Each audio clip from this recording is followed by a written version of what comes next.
Le soleil s'était à peine levé sur les collines de Kerrville, au cœur du Texas Hill Country, que déjà, les sirènes des véhicules de secours déchiraient le silence du matin. Les eaux s'étaient retirées, mais elles laissaient derrière elles un paysage de désolation. Décombres, branches arrachées, tentes éventrées, et le silence pesant de ceux qui ne répondaient plus. Cela devait être une célébration. Le 4 juillet. Un moment d'unité, de rire, de feux d'artifice.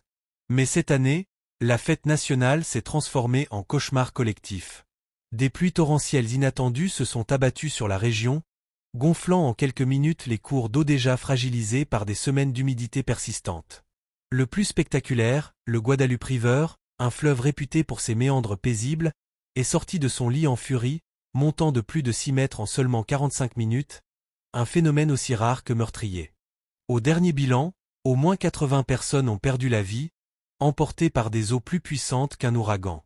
Parmi les disparus, 10 jeunes filles du camp Mystique, un centre de vacances réputé pour son ambiance familiale et la proximité avec la nature, ainsi qu'une animatrice.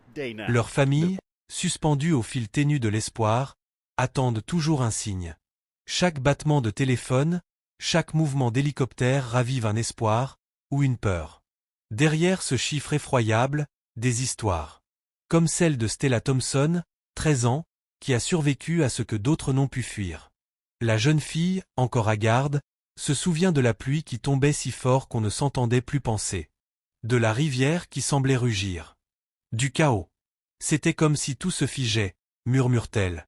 Je ne réalisais pas. Elle et d'autres ont été évacués par la garde nationale, traversant un paysage apocalyptique. Des voitures retournées, des sacs de couchage perchés dans les arbres, des chaussures d'enfants abandonnées sur les rives boueuses.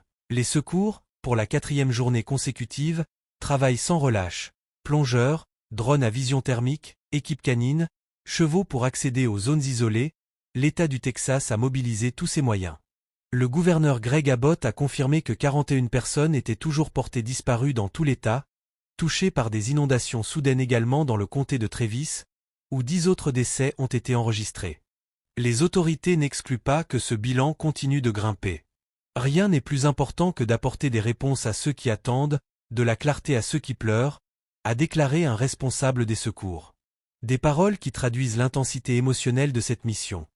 Retrouver les corps, parfois dans des lieux improbables, piégés dans des arbres, ou pris sous les roches, comme cette fillette retrouvée sous un tas de débris par une équipe épuisée mais déterminée.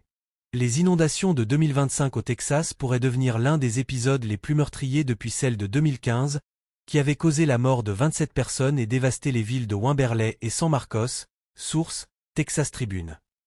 Mais cette fois-ci, c'est toute une région qui semble avoir été engloutie dans un cri silencieux. Les experts évoquent le rôle du changement climatique.